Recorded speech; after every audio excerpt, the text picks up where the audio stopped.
Las presentamos, las dedicamos al ministerio de alabanza, a Dios en el ministerio de alabanza.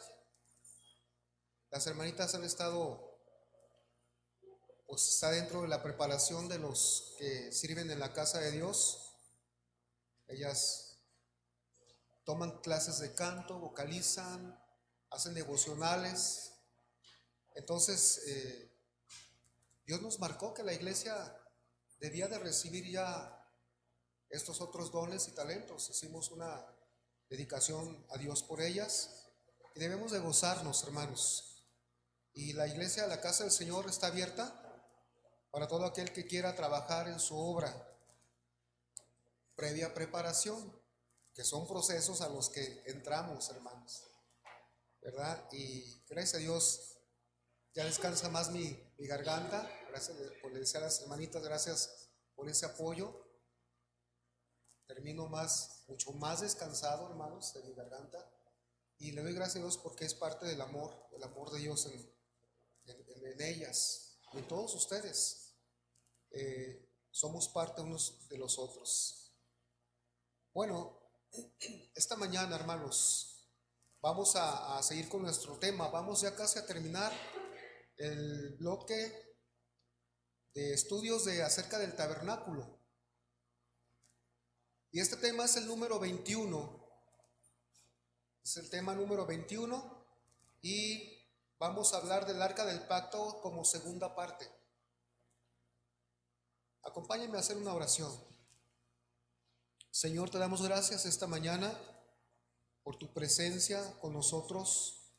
Una presencia, Señor, que nos llena de paz, nos llena de amor, Señor, y robusteces nuestra fe. Gracias, Señor, porque sabemos que nuestras vidas han sido cambiadas por ti, Señor. Porque tú, Señor, te sacrificaste para que nosotros fuésemos salvos, hechos nueva criatura, con un espiritual y muchas más cosas que son riquezas de la gracia de nuestro Padre Celestial. Gracias, Señor. Te pedimos que esta mañana tu Espíritu Santo nos ayude a entender, a asimilar también, Señor, la obra de la cruz y lo que, Señor, cómo te fuiste revelando a través del antiguo pacto, de la grandiosa obra, Señor, que harías, Señor, y los beneficios incomparables que traerías a todos nosotros y a toda la humanidad, Señor. Nos ponemos en tus manos, en el nombre de Cristo Jesús. Amén. El tabernáculo, tema 21, el arca del pacto, segunda parte. Vamos a ir ahí a Éxodo 25, 10 al 16. Es nuestra escritura base. Le quiero decir, hermano, que está usted recibiendo carne, alimentos sólidos. Dice la palabra alimento sólido. Alimento que, como a los niños, cuando son bebés se les da papilla hasta que puedan masticar alimento sólido. Pero hay que darles la primera vez para que sus dientecitos o sus encías empiecen a ejercitarse. Y es igual el crecimiento del cristiano. Poco a poco, poco a poco dejamos de dar leche a la congregación, dejamos de recibir leche nosotros mismos, para ir dando entonces alimento sólido, alimento con el cual podemos crecer cada uno de nosotros. El alimento sólido, la Biblia lo llama doctrina, hermanos. Y a veces es bien pesada, y no digo a veces, es pesada, pero en el entendimiento que Dios nos va dando, Él nos va capacitando para poderla discernir. Y a veces los niños no quieren, no, ya no me des esa otra papilla más dura, sígueme dando lechita.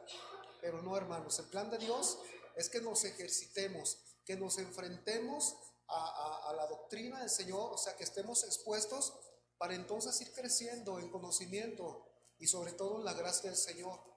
O sea, con esto les quiero decir que hay cosas difíciles de entender, pero confiamos en que el Espíritu Santo, que es el Maestro, nos enseña, pero pongamos nuestro corazón, toda nuestra atención. Amén. La semana pasada comenzamos a estudiar, hermanos, este mueble. Bueno, vamos a leer la escritura. Dice Harás el tabernáculo, no, perdón, versículo 10, 25:10. Harán también un arca de madera de acacia, cuya longitud será de 2 codos y medio, su anchura de codo y medio y su altura de codo y medio, y la cubrirás de oro puro por dentro y por fuera, y harás sobre ella una cornisa de oro alrededor. Fundirás para ella 4 anillos de oro que pondrás en sus 4 esquinas, que pondrás en sus 4 esquinas, 2 anillos a un lado de ella y 2 anillos al otro lado. Harás unas varas de madera de acacia, las cuales cubrirás de oro, y meterás las varas por los anillos a los lados del arca, para llevar el arca con ellas. Las varas quedarán en los anillos del arca, no se quitarán de ella. Y pondrás en el arca el testimonio que yo te daré. Dios le está diciendo a Moisés las instrucciones para hacer el arca. Y la semana pasada, como decía, vimos este magnífico mueble. Y este mueble era el único que se encontraba en el lugar más santo del tabernáculo, el lugar santísimo. En ese lugar sabemos que entraba solamente el sumo sacerdote una vez al año, con sangre, ¿verdad? Por los pecados de él y del pueblo. Pero también vimos en esta arca, vimos los dos materiales con los que estaba hecho, de madera de acacia y oro. Y también vimos el contenido que estaba ahí, el maná, la vara de Aarón que reverdeció y las 2 tablas de la ley. Eso vimos la semana pasada. Pero también hablamos del significado del arca.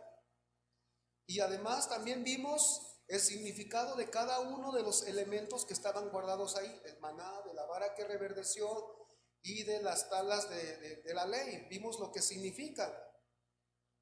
Y ahora nosotros, hermanos, vamos a continuar con este estudio y las diferentes lecciones espirituales que van a fortalecer nuestra fe y que también, hermanos, nos van a impulsar a vivir siempre buscando de la presencia de nuestro Dios. Son lecciones de la fe, son para atesorarlas, son para tenerlas en nuestra vida diaria. Por eso el primer versículo, Éxodo 25:10, dice: harán también un arca de madera de acacia, cuya longitud será de 2 codos y medio, su anchura de codo y medio y su altura de codo y medio, y la cubrirás de oro puro por dentro y por fuera, y harás sobre ella una cornisa de oro alrededor. Tomé este versículo porque quiero retomar el punto de que la madera y el oro nos hablan de nuestro Señor Jesucristo siendo encarnado, o Dios hecho hombre. Y esto lo sabemos, pero hay algo en lo cual debemos de profundizar. ¿Por qué fue necesario? ¿Por qué Dios tenía que mostrarnos en este mueble cómo se fusionan las dos naturalezas? ¿Por qué? ¿Por qué se unen las dos naturalezas? Si quiere poner usted un punto para que tome notas, no va a apuntar todo lo que yo diga, tiene que enseñarse a tomar notas de lo más importante. Y el punto importante es: el arca nos habla del Salvador. Ese es el punto que yo puse para enfocar todo este párrafo de enseñanza. ¿Sí? Entonces, amados, vemos aquí ¿por qué fue necesario que se fusionaran las dos naturalezas? Es cierto, Dios fue hecho hombre y lo sabemos, y hay celebraciones, Navidad, hay más. ¿Cómo es que se unieron o por qué las dos naturalezas, la divina y la humana? Y viendo que esto estaba representado primeramente en un mueble, el mueble del arca del pacto estaba para hacerse, para fabricarse, pero iba a estar sentado en el piso, en la tierra. Y desde ahí, hermanos, ya nos habla que Dios quiere, era el hecho de dar órdenes que se hiciera el arca y de enseñarnos de las dos naturalezas de Jesús, era para el propósito desde su corazón de revelarse, de darse a conocer a su pueblo. Por eso el arca tenía que estar en esta vida terrenal en aquellos años. Así que Dios quiere revelarse a su pueblo y también a la humanidad.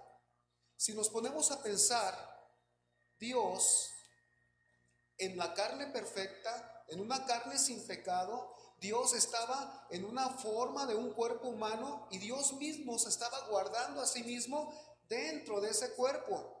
Pero ese cuerpo tuvo un nombre terrenal. Se llamó Jesús o se llama Jesús. Lo voy a plantear de esta manera. Mateo 1:21. Y dará a luz un hijo, y llamarás su nombre Jesús, porque él salvará a su pueblo de sus pecados. Todo esto aconteció para que se cumpliese lo dicho por el Señor por medio del profeta cuando dijo: He aquí una virgen concebirá y dará a luz un hijo. Vamos a quedarnos ahí. Su nombre Jesús. Jesús significa Salvador, más que un nombre, significa Salvador. ¿Sí? En el mismo nombre, en las mismas palabras, Jesús va incluida la misión por la cual Dios se iba a encarnar: salvar al pueblo de sus pecados y ser salvación a todo el mundo. Pero hay algo más. Nos quedamos en el versículo 23, dice que dará a luz un hijo. La profecía decía esto, dice: y llamará su nombre Emmanuel. ¿Cómo? ¿Cómo que Jesús y luego que Emmanuel? ¿Por qué la profecía dice que es Emmanuel y acá dice le pondrás nombre Jesús? ¿Por qué? Porque en la profecía dice que traducido es Dios con nosotros, o Dios en medio de nosotros. Por eso es que el hecho de que se fusionan las dos naturalezas en la madera de acacia y en el oro, tiene que ver con que la naturaleza divina no absorbió la naturaleza humana, ni la naturaleza humana absorbió la naturaleza divina. Los teólogos le llaman a esto la kenosis o la unión hipostática de Cristo. Cuando usted ve esa palabrita tan rara, así le llaman ellos. Entonces, esto es bien importantísimo, hermanos, porque en el cristianismo bíblico Dios nos dice que Él mismo se encarnó en la persona de Jesús, mismo Dios, mismo hombre. Y de ahí, como decíamos, dependen las variantes de toda interpretación acerca de Jesús. Testigos de Jehová dicen que no es Dios. De hecho, si usted mira sus revistas, usted puede ver que ellos dicen que fue amarrado en un madero, pero no fue clavado. Por eso en sus revistas tienen nada más a Jesús amarrado con sogas, porque para ellos la crucifixión no tiene el valor expiatorio ni sacrificial para salvar al hombre. Por eso no se dejen engañar, hermano. No se dejen engañar. Porque es importante. Vimos la semana pasada que la misma Virgen María no pudo transmitirle la naturaleza humana, porque si no hubiera tenido carne pecadora de un ser humano, ni tampoco, mucho menos, pudo transmitirle la naturaleza divina. Así que no se le puede llamar a María la corredentora de nada, porque es ponerla a la altura del mismo Dios. Porque el único que tenía las dos naturalezas aquí, Jesús, y dice la palabra que en él habita, a Dios le plació que en él habitara toda la plenitud de la deidad, la plenitud de la divinidad. Y cuando los hombres veían a Jesús, veían un cuerpo, pero dentro estaba velada la divinidad para los ojos humanos. Solamente pudieron verlo aquellos que tenían un corazón humilde. Pudieron reconocer que verdaderamente Él era Dios en carne. Entonces la revelación, por eso quise profundizar un poco más en esto de las dos naturalezas de Jesús, hermanos. Cuando Dios, hermanos, otro aspecto, cuando Dios da la orden, dice que se deben de hacer ciertas medidas de tantos codos aquí, tantos codos allá, ¿verdad? Aquí tenemos la escritura. Longitud de 2 codos y medio, anchura codo y medio y altura codo y medio. Bueno, ¿el codo qué era? El codo era la medida de la punta del dedo anular hasta el codo, pero era el codo del hombre. Cuando Dios da las medidas acerca del arca del pacto y da medidas de hombre, es porque Dios está revelando que está relacionado con las medidas de la necesidad de los hombres. Si quiere apuntar el punto anterior, principal es el arca sobre la tierra. Dios quiere revelarse a su pueblo y al mundo, lo que acabamos de hablar. Le quiero hacer ver esto para que usted haga sus apuntes ahí. En este punto vamos a tratar el arca y sus medidas a la necesidad del hombre, y voy a hablar en este párrafo de eso. Las medidas son del hombre, se refieren a él. ¿Por qué? ¿Por qué Dios dijo la medida de codo de hombre? Porque es al hombre al que Él viene a buscar, es al hombre al que Él viene a salvar, es al hombre al que viene a darle vida, y para acercarlo a su presencia, ¿con qué? Con su propia presencia. Jesús.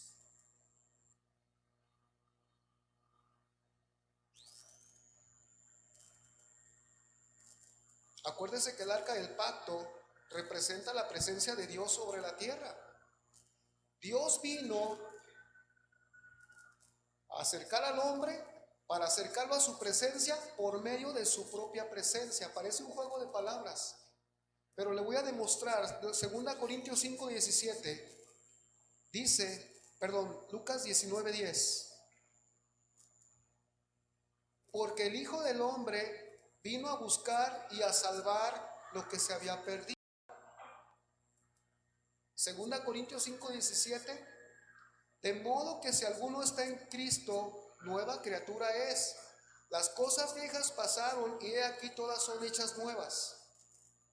Y todo esto proviene de Dios, quien nos reconcilió consigo mismo por Cristo y nos dio el ministerio de la reconciliación. Que Dios estaba en Cristo reconciliando consigo al mundo. Por eso las dos naturalezas, Cristo mismo, Dios mismo, reconciliando al mismo mundo con su misma presencia para llevarlo a su propia presencia. Ahora dice que nueva criatura es, todas las cosas viejas pasaron. ¿Cuáles cosas viejas?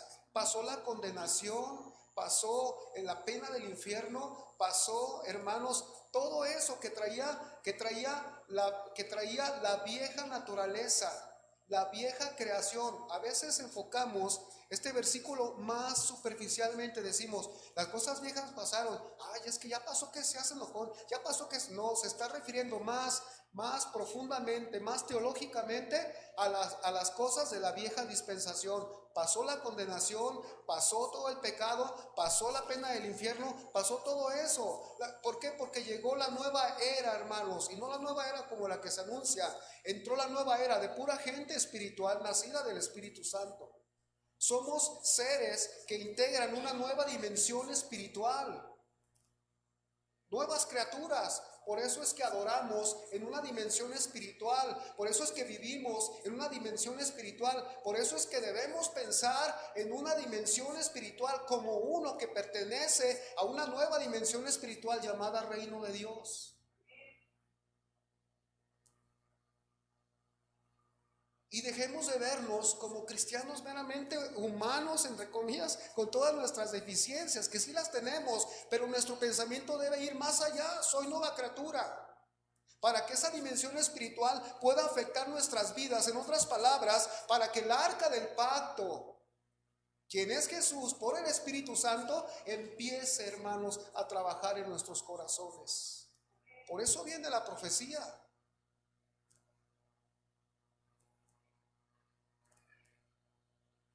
Ser cristiano no es una cosa común, hermanos. No somos gente común. Ser cristiano no somos gente igual que los demás, hablando de la cuestión espiritual.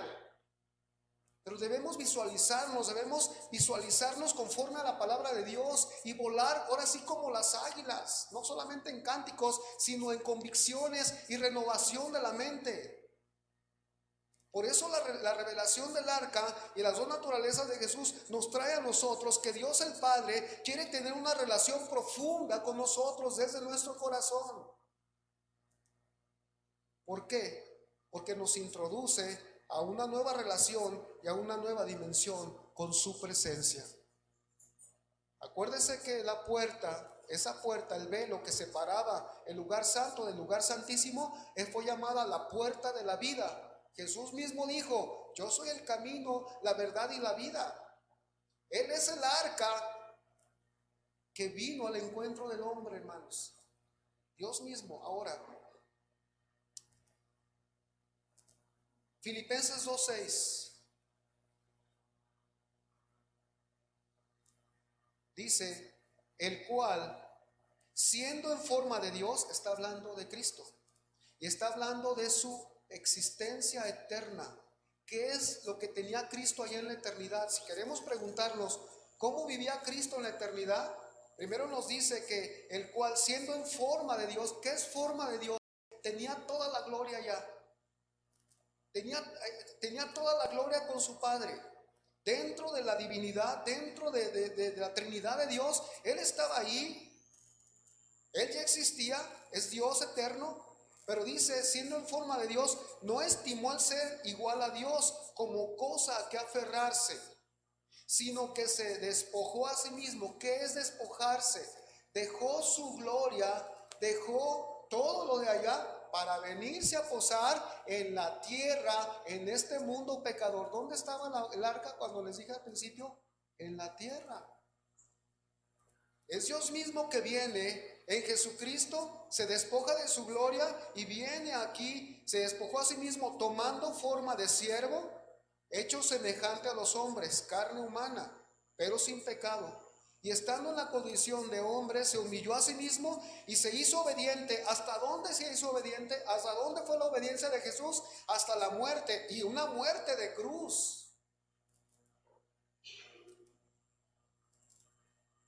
El arca y sus medidas son las medidas de la necesidad del hombre, son las medidas de nuestra propia necesidad, son las medidas que llenan nuestro propio ser para que nosotros podamos ser levantados a la presencia del Padre. Otro aspecto del arca, hermanos. 25:12 de Éxodo dice: fundirás para ella 4 anillos de oro que pondrás en sus 4 esquinas, 2 anillos a un lado de ella y 2 anillos al otro.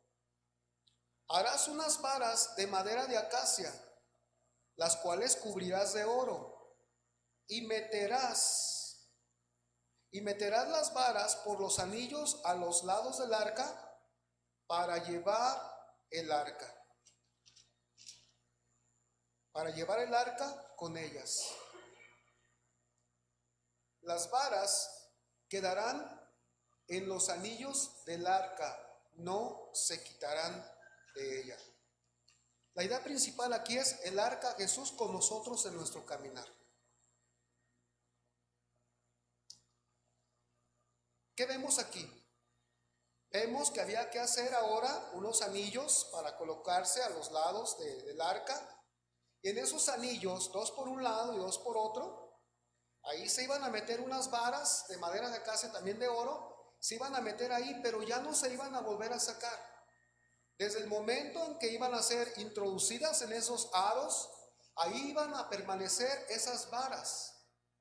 Y el propósito, el único propósito para esto, es que el arca debía transportarse. El arca, dice, el único fin es poderla transportar. Pero vamos viéndola por piezas. Los anillos. Todos conocemos la forma de un anillo. El anillo es de forma circular. Aquí dice que es de oro puro. Y sabemos también, hermanos, que un círculo representa a Dios con todo y el oro.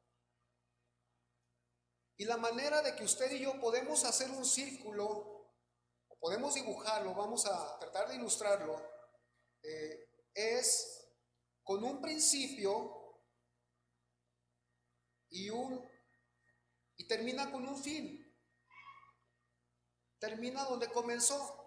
Pero si usted se da cuenta, cuando termina, no termina, sino solamente llega al principio. Entonces, usted no puede darle un fin a ese círculo, porque donde empieza y termina no es principio, sino fin, no es fin, sino principio, y así se pasa dando la vuelta. Entonces, el círculo nos habla, hermanos, nos habla del eterno, nos habla de que Él no tiene un principio, Él es sin principio, sin final, porque siempre ha existido y nunca dejará de ser. Dos anillos, digo. Segundo, la colocación en las cuatro esquinas. Dice, pondrás en dos en una esquina, dos en otro. Alguien dice que aquí la palabra esquina son las patas, por ahí cerquita de las patas del mueble. Bueno, cuatro esquinas. El número 4, hermanos, es el número de la creación. Y lo vimos cuando mencionamos que había 4 puntos cardinales. Lo vimos que hay 4 estaciones del año: primavera, verano, otoño, invierno. Y también vimos que hay 4 evangelios y que estaba esto en las 4 columnas de la entrada a los atrios del tabernáculo, entre otros. Pero son 4 esquinas. ¿Por qué es el número de la creación? Porque está directamente relacionado, hermanos, con la tierra. Y es que su origen de este día cuarto o del número 4 es porque en el cuarto día Dios se refiere específicamente a la creación material relacionada con la tierra. En el cuarto día, lo último, puso las lumbreras, y en el quinto día, ahí usted puede ver que luego viene la vida que sale del agua, los peces y luego las aves, pero con relación a la tierra está el número 4, el cuarto día. Por eso es que el arca tenía que relacionarse con la existencia terrenal de los hombres. Tenía que tener una relación. Ahora, el hecho de colocarlo, hermanos, en las 4 esquinas de los aros de oro, nos lleva a pensar, dice que es para transportarla el arca. Y al colocar en las 4 esquinas las varas y levantarla, nos lleva a pensar que la presencia de Dios afectará todo lugar. Primero, afectó todo lugar donde esa arca fue llevada. Hay muchos episodios en la Biblia, ahorita vamos a tocar algunos, donde por llevar el arca se afectó todo su alrededor. Un pueblo, los filisteos, la capturaron un día y se llevaron el arca. Pero ellos se la llevaron por ver el valor, vieron el oro, lo bello, se la llevaron y les produjo entre ellos tumores, hermanos. Otros se atrevieron a mirar dentro del arca y ese día cayeron fulminados, muertos, y dice la escritura que fueron 50,000. Con esto se me comienza a enchinar el cuero, hermanos, de pensar en el gran poder que tiene el arca. Que tuvo el arca primeramente allí en aquel pueblo, murieron 50,000, y en otros les afectó tanto que trajo juicio. Ahora, el arca, donde se encuentre, afectará. Por eso, esos aros, primeramente, eran con fines de movimiento. El arca, siendo Jesús, hermanos, tendrá que afectar, y Él vive en nosotros. Entonces tendrá que afectar el lugar y nuestro alrededor donde cada uno de nosotros nos paremos. Segunda de Corintios 2:14. Mas a Dios gracias, el cual nos lleva siempre en triunfo en Cristo Jesús, y por medio de nosotros, ¿qué dice? Manifiesta en todo lugar el olor de su conocimiento. O sea,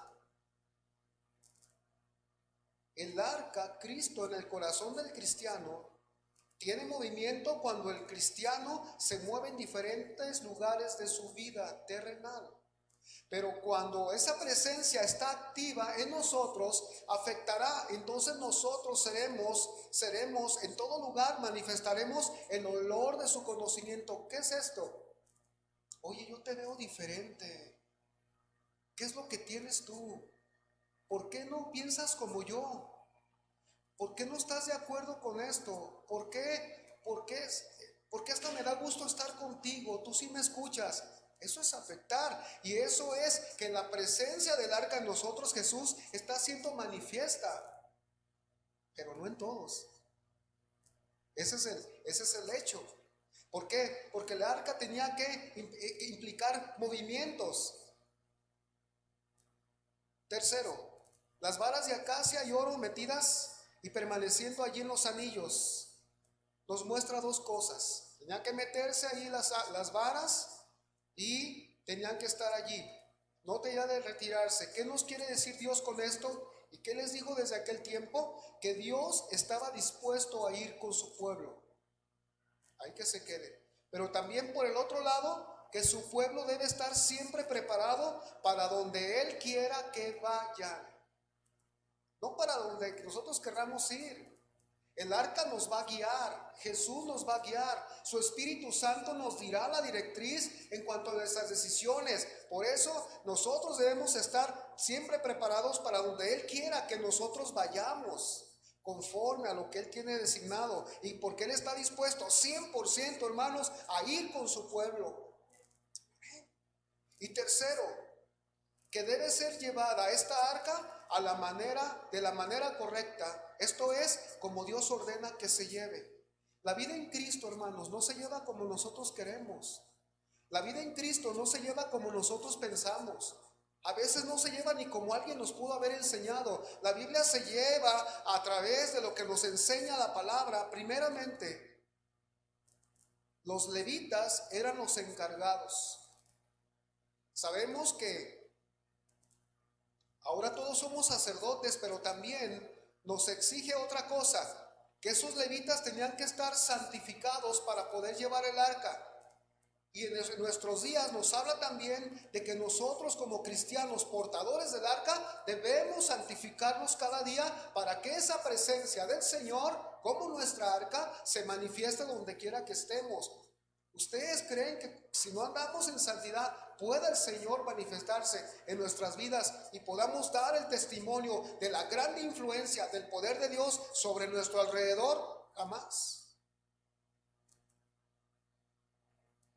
Amén, porque son las directrices del Señor, de nuestro Dios eterno. Él es santo y por eso Él dice: sed santos como yo soy santo. Sed santos en toda vuestra manera de vivir. Y cuando dice toda, es toda. Son cosas que nos atañen a todos, a todos. Y son cosas, hermanos, que por eso el Señor cada día purifica nuestras vidas. Vamos a hablarlo de otra manera. La presencia de Dios es manifiesta cuando se logra afectar nuestro entorno. El punto es, el arca Jesús hace cambios, hay movimientos. Esa es la idea principal que voy a decir.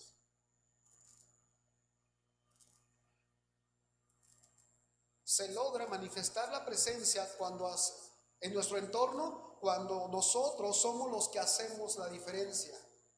Le dijo el Señor, ahí en Jeremías está escrito, que ellos se conviertan a ti, no tú a ellos.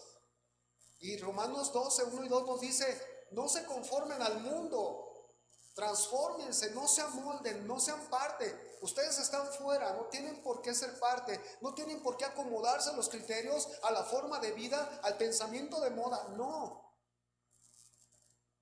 Ahora,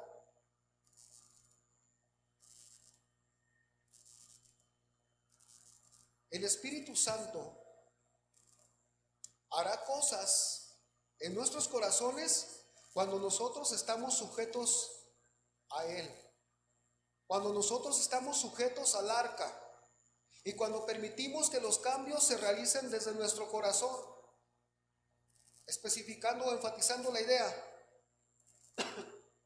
que el Señor Jesucristo quiere realizar los cambios para que seamos el testimonio de Dios en esta tierra, como aquellos israelitas llevaban, como cuando llevaban el arca, el testimonio de Dios. ¿Sabe?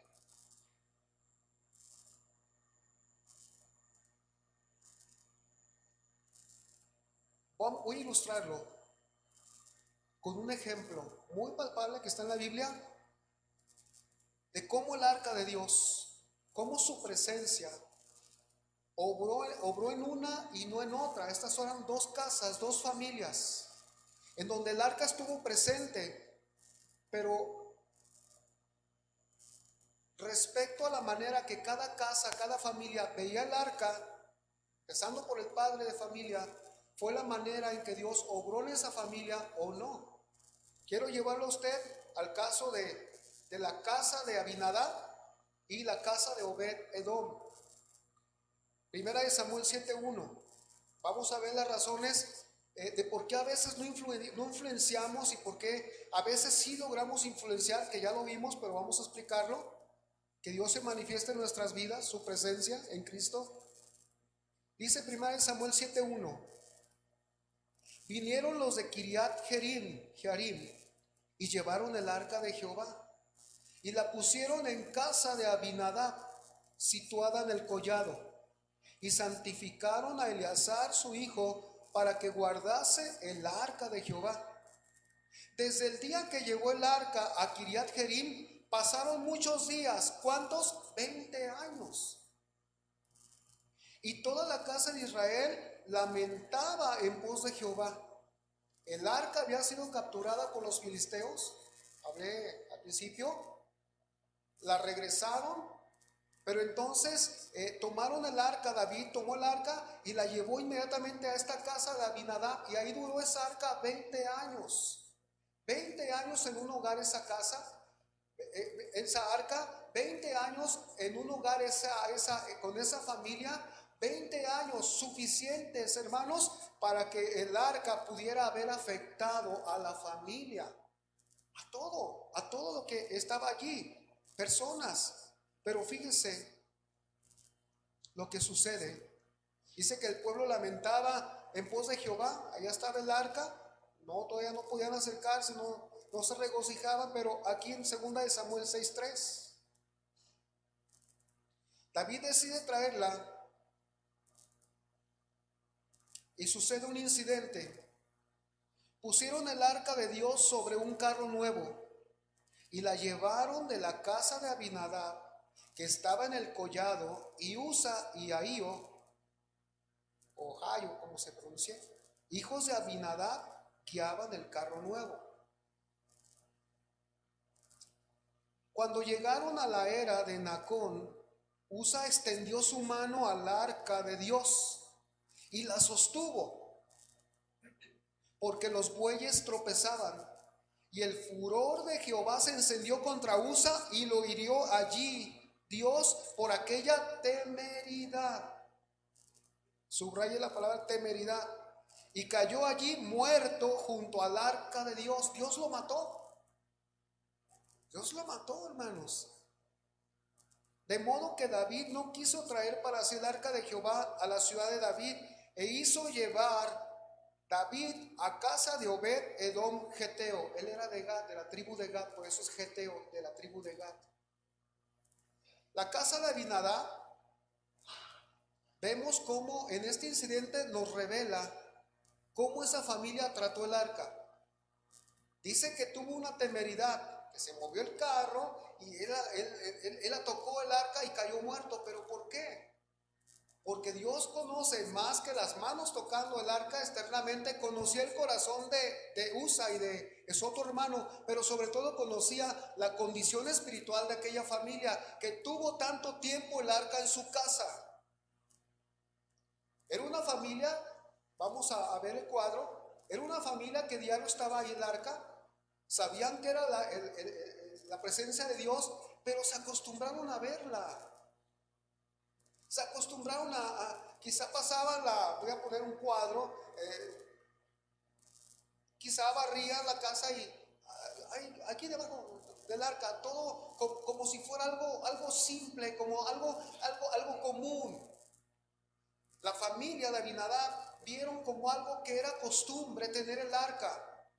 Para ellos ya no significaba una santificación tener el arca en su familia, en su casa, sino significaba estarla guardando. Solamente, ay, me la dejaron los israelitas, mis hermanos, hay que se quede. Sí, es la presencia de Dios, aquí la tenemos, aquí la tenemos. Y sabe, hay muchos hogares cristianos que solo tienen a Cristo como la casa de Abinadab. Cristianos de nombre. Cristianos que solamente se acostumbran a decirse, soy cristiano, tengo el Espíritu Santo, como veíamos en la mañana. Cristianos que decían, y leo la Biblia, y también canto alabanzas, pero sabe que se ha perdido el sentido espiritual de lo que significa tener la presencia de Dios en Cristo en nuestros corazones, como nuestra arca, como el arca de Dios. Mis decisiones son personales, no me importa lo que Él decide para mí, soy yo y hasta el último yo y después yo. ¿Por qué? Porque nos acostumbramos a tener como la casa de Abinadab, desde el mayor hasta el menor, a ver las cosas comunes, las cosas, el servicio a Dios como algo común.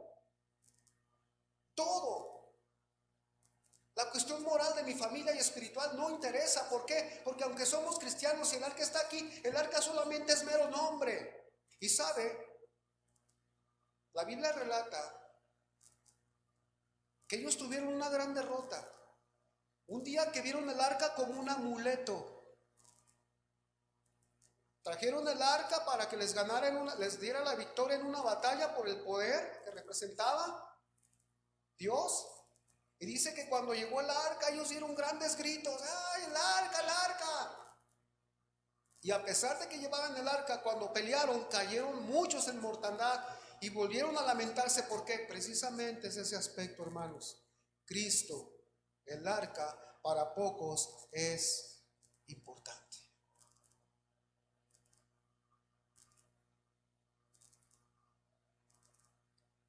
Eso pasó. Por eso cuando Usa dice que con temeridad, primeramente a la hora de transportar el arca, él no reparó en que el arca siempre Dios había estipulado por medio de Moisés que tenían que ser los levitas que la llevaran. Y no, ponlo en un carro, llévatela así.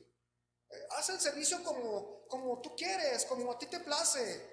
Ponle lo que a tu mentalidad, no como Dios manda. Y puso él un carro y así la llevó y así la iban cuidando. Cuando Dios dijo que tenía que haber sido los levitas y santificados, y estos hombres no estaban santificados.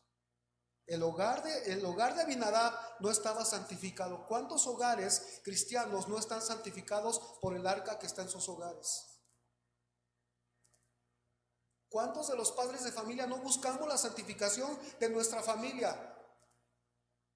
Es una pregunta para nosotros, cada uno. Ahora, amados, dice que Usa extendió la mano y ahí lo hirió Dios por aquella temeridad y cayó muerto. David tuvo miedo, tuvo temor y mejor de ahí la desvió y la llevó a la casa de otro hombre, Obed Edom. Vamos a ver la otra parte de la moneda, la otra cara. La lleva a la casa de este hombre de la tribu de Gad. Dice, y estuvo el arca, 2 de Samuel 6:11, y estuvo el arca de Jehová en casa de Obed Edom, Geteo. ¿Cuánto estuvo? 3 meses, no 20 años, hermanos, 3 meses.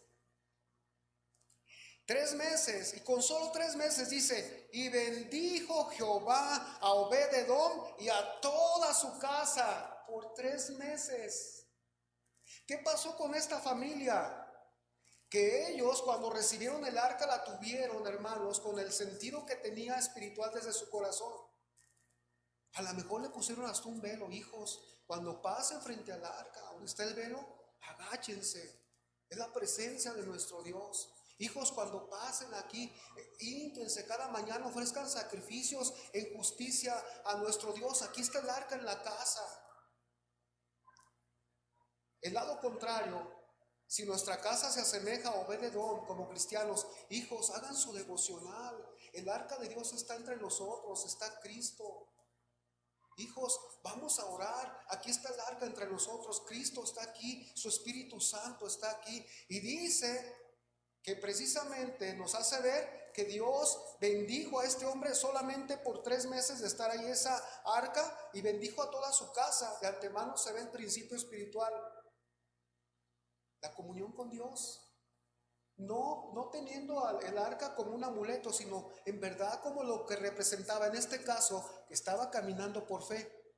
Y el cristiano es llamado a caminar en el evangelio por fe. Y por fe tenemos el arca en la iglesia, y tenemos el arca en nuestras casas. ¿Cómo no vamos a tener orden? ¿Cómo no? ¿Cómo no debe haber en nuestras casas, en mi misma vida, en la iglesia? ¿Cómo no nos va a interesar, hermanos, en que las cosas estén ordenadas? El arca del pacto, el arca del testimonio, el arca de Dios en Cristo está aquí con nosotros. ¿Sabe?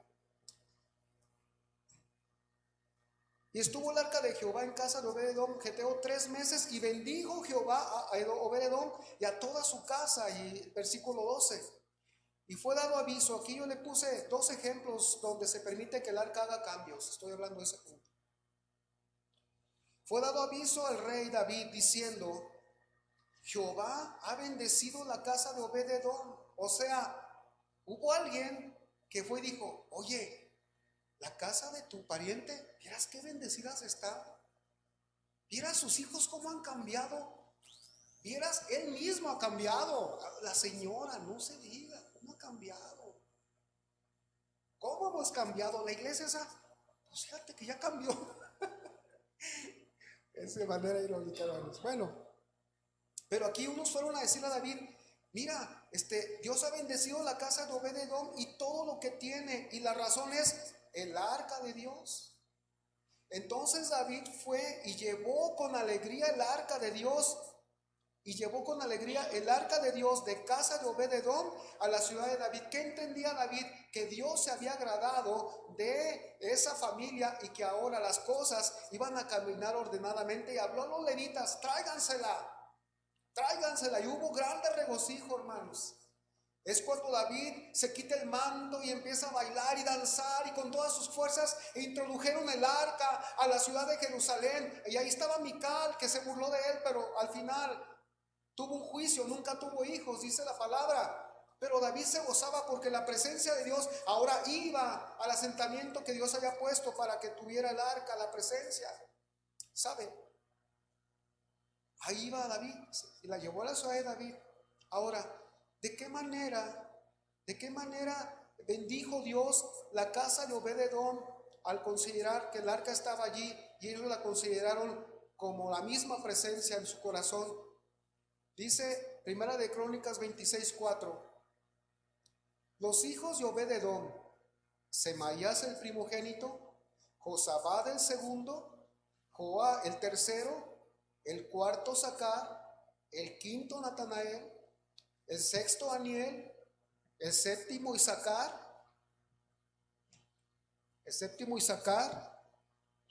el octavo Peultai. Y luego dice: porque Dios había bendecido a Obed-edom. Primero, estos hombres, estos hijos de Obed-edom, fueron colocados en el ministerio, hermanos.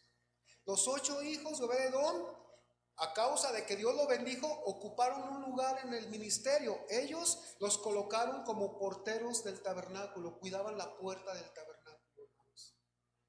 ¿Qué servicio, no? Ya estaba ahí, en el ministerio, ahí está. Eran porteros. Pero luego dice también el versículo 6 de Primera de Crónicas 26: también de Semaías, o sea, el primogénito, o sea, hijo de Obed-edom, su hijo, dice, también de Semaías su hijo nacieron hijos que fueron señores sobre la casa de sus padres, porque eran varones valerosos y esforzados. Los hijos de Semaías: Otni, Rafael, Obed, Elzabad, y sus hermanos, hombres esforzados, asimismo Eliú y Samaquías. Todos estos de los hijos de Obed-edom, ellos con sus hijos y sus hermanos, hombres robustos y fuertes para el servicio. 62 de Obed-Edom. O sea que el Señor bendijo hasta la primera, la segunda y la tercera generación de Obed. ¡Claro! Y si tú quieres esa bendición para tu familia, entonces comienza a considerar el arca de Dios en ti, en tu familia. Considera darle a Cristo el primer lugar en tu corazón, el primer lugar en todo lo que hagas. Y sabes que Dios te va a bendecir. Y si en la iglesia al arca, al Señor Jesucristo, se le da el primer lugar siempre, hermanos, nos va a bendecir. Y no pensemos en cosas de cantidades, pensemos en calidad, pensemos en conocerle a Él, pensemos en decir, te conozco, Señor, tu gracia.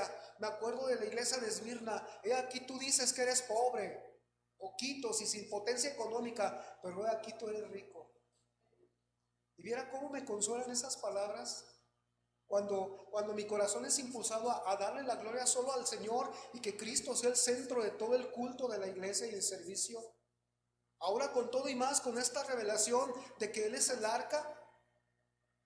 Y sabe, aquí vemos, dice, sus hijos fueron señores. ¿Qué es esto?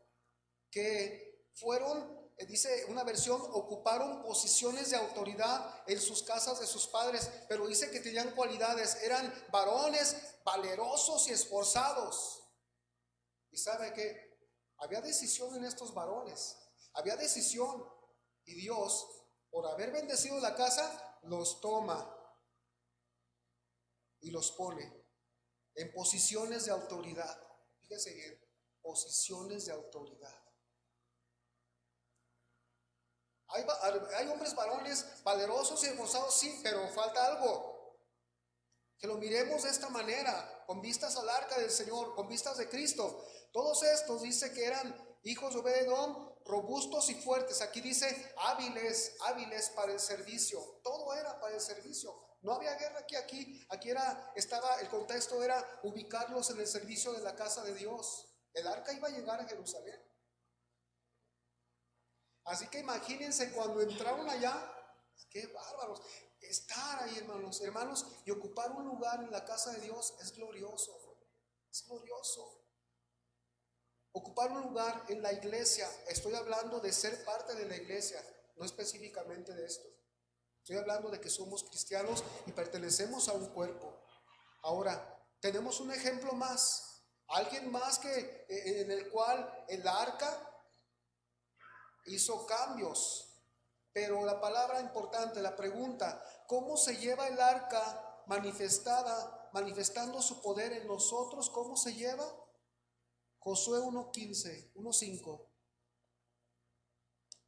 Vamos a leer ahí esa parte donde Dios le dice a Josué, iban a entrar a la tierra prometida y le dice Dios a Josué, nadie te podrá hacer frente, Josué 1:5. Nadie te podrá hacer frente en todos los días de tu vida. Como estuve con Moisés, estaré contigo, no te dejaré ni te desampararé. Frase importante, nadie te podrá hacer frente. Esto es lo que se debe de buscar cuando estudiamos la Biblia, hermanos. Partes importantes, pensamientos principales. Nadie te podrá hacer frente. Josué 1:6, esfuérzate y sé valiente. Otra frase importante. Porque tú repartirás a este pueblo por heredar la tierra de la cual juré a sus padres que la daría a ellos.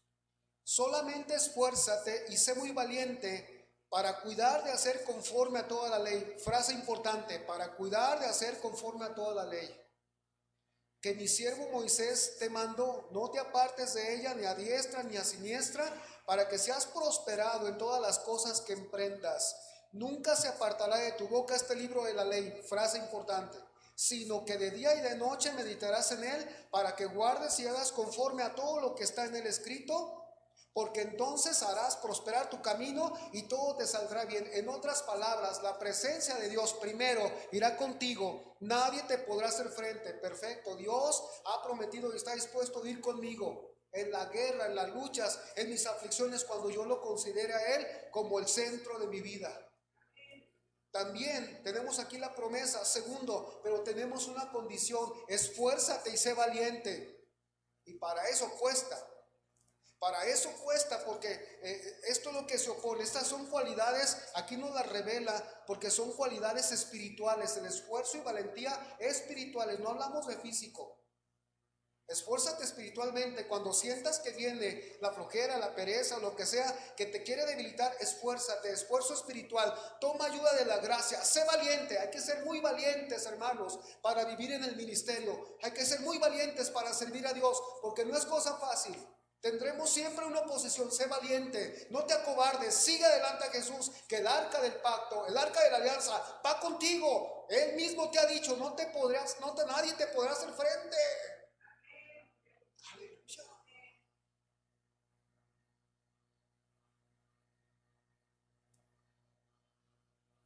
Solamente esfuérzate, dice. Sé muy valiente para cuidar de hacer conforme a toda la ley, la palabra del Señor. Por eso vuelvo a reiterar, nunca se apartará de tu boca este libro de la ley. Entonces, ¿de qué manera nosotros podemos? ¿Cómo es que el arca se manifiesta su poder en nosotros? Cuando nosotros nos apegamos a la palabra del Señor, cuando nosotros permitimos que la palabra nos transforme, cuando permitimos atesorarla, guardarla y tomarnos de allí. Esto dice, esto haré. Es cuando el arca de Dios, es cuando la presencia de Dios se manifiesta en todo nuestro alrededor. Si no se apega a la palabra, entonces dice el Señor, no me aman. No me aman. Porque aquí él mismo, más adelante lo leeremos, dice, el que guarda mis mandamientos, ese es el que me ama. Dice,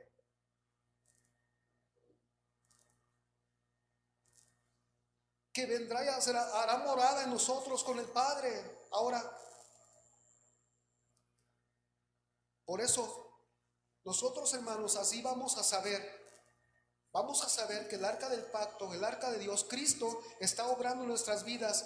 Por eso nos dice que oremos, y hay una oración para la iglesia de parte de Dios a través de los apóstoles. Efesios 1:18 del apóstol Pablo.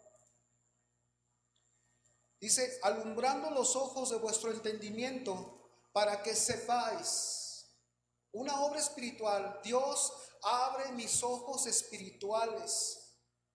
Abre mis ojos, de mis ojos espirituales, del entendimiento espiritual. Ábrelos para que yo pueda comprender, para que yo pueda discernir. Y dice aquí, dice, para que sepáis cuál es la esperanza a la que Él os ha llamado, pero también cuáles las riquezas de la gloria de su herencia. Y también, versículo 9, cuál la supereminente grandeza de su poder para con nosotros los que creemos, según la operación del poder de su fuerza, la cual operó en Cristo resucitando de los muertos y sentándole a su diestra en los lugares celestiales. Dice, la grandeza de su poder para con nosotros los que creemos. El poder del arca, hermanos. Aquí lo leemos físicamente, pero el poder del arca, el poder de Cristo en nuestras vidas es grandioso. Ese poder de Dios que contenía el arca y que se manifestaba, es el poder con que Cristo fue resucitado y habita en cada uno. ¿Cómo no podemos vencer? ¿Cómo no podemos vencer por fe? ¿Cómo no podemos caminar si dice que Señor alumbra los ojos de nuestro entendimiento para que comprendamos la mega grandeza? Esa es la palabra original, supereminente. La mega grandeza del poder que actúa en nosotros. Y le pongo mucho énfasis porque me apasiona, hermanos, en los días que me queden, que nos queden. Que dejemos la tibieza, que dejemos, hermanos, la curruquez. Voy a poner esa palabra.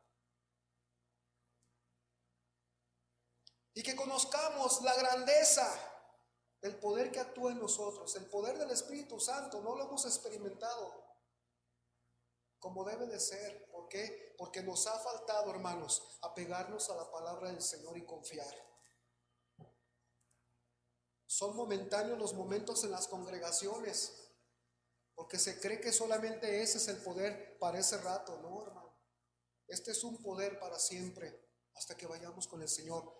Y con decirlo, y lo compara, es el mismo poder con que Dios resucitó a Jesucristo. Ese, me acordé de ese amigo.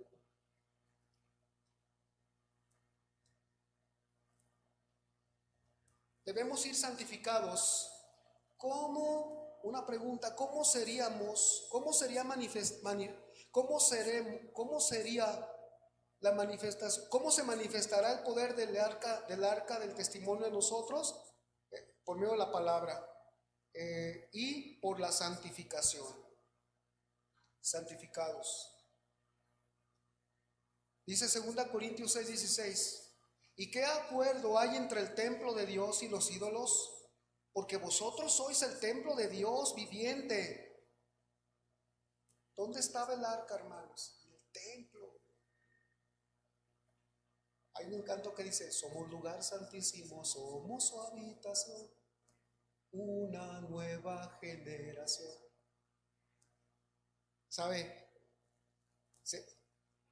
Ustedes son el templo de Dios. El Dios viviente, como Dios dijo, habitaré, andaré entre ellos y seré su Dios y ellos serán mi pueblo, por lo cual, o sea, por esto, salgan del medio de ellos y apártense, dice el Señor, no toquen lo inmundo y yo os recibiré y seré para vosotros por padre y vosotros me seréis hijos e hijas, dice el Señor Todopoderoso. Pero acaba diciendo en 7:1, así que, amados, puesto que tenemos tales promesas, limpiémonos de toda contaminación de carne y de espíritu, perfeccionando la santidad en el temor de Dios, porque llevamos el arca del Señor. Imagínense, hermanos, llevamos a Cristo en nuestras vidas. Límpiense, perfeccionen la santidad en el temor de Dios. Por eso al final, versículo 16, Éxodo 25.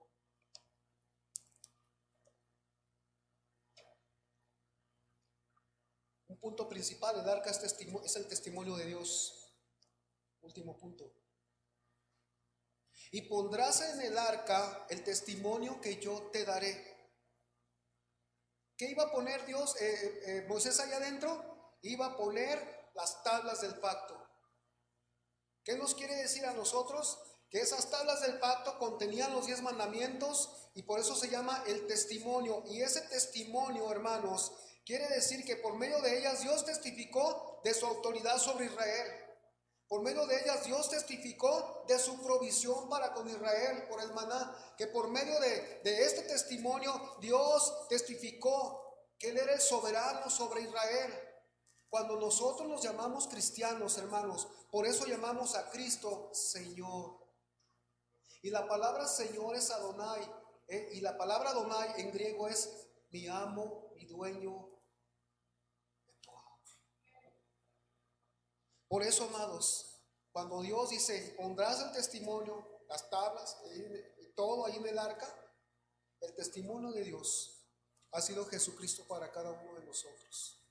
El testimonio de Dios, por un lado, les dice, aquí está el arca, ellos se comprometen para ser guardianes del testamento y del culto del Señor, y también ellos testifican de que reconocen del derecho de Dios para gobernarlos y sujetarse a la ley del Señor. Si Jesús está en nuestra vida, hermanos, activo, entonces nosotros obedeceremos a su palabra. Porque la palabra de Dios, vimos en la mañana, es la que nos transforma, es la que nos levanta y es la que por medio de ella se logra manifestar la presencia de Dios en todo alrededor. Si hacemos caso a la palabra, hermanos, entonces Dios se moverá en nuestras vidas, menos no. Juan 14:23, por último, unos versículos. Respondió Jesús y le dijo, el que me ama, mi palabra guardará, y mi Padre le amará, y vendremos a él y haremos morada con él.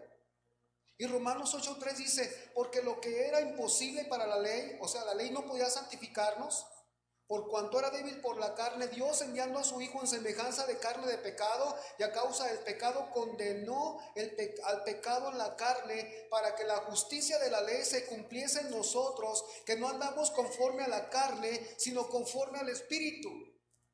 Esto nos lleva a concluir, hermanos, que Jesús, siendo el arca de Dios, primero dice, tu ley está en medio de mi corazón, lo leímos la semana pasada, y él con haber cumplido los mandamientos, ¿sabes qué? Nosotros podemos recargarnos en su obra y nosotros poder ser perdonados de todas las fallas contra la santa ley del Señor. Ahora, nosotros como guardadores del pacto, en este caso, ya no es llevar el arca física, sino es caminar en la palabra del Espíritu, en el Espíritu Santo. ¿Para qué? Para que la justicia de la ley se cumpla en nosotros cuando traemos y estamos sujetos a la presencia del Espíritu, para que la justicia de la ley se cumpla en nosotros, los que no andamos conforme a la carne, sino conforme al Espíritu. Por eso es que algunos nada más tienen el arca como una reliquia, pero otros la tienen en el Espíritu. Cristo como reliquia, Cristo en el Espíritu. Póngase de pie, hermanos. Pongamos.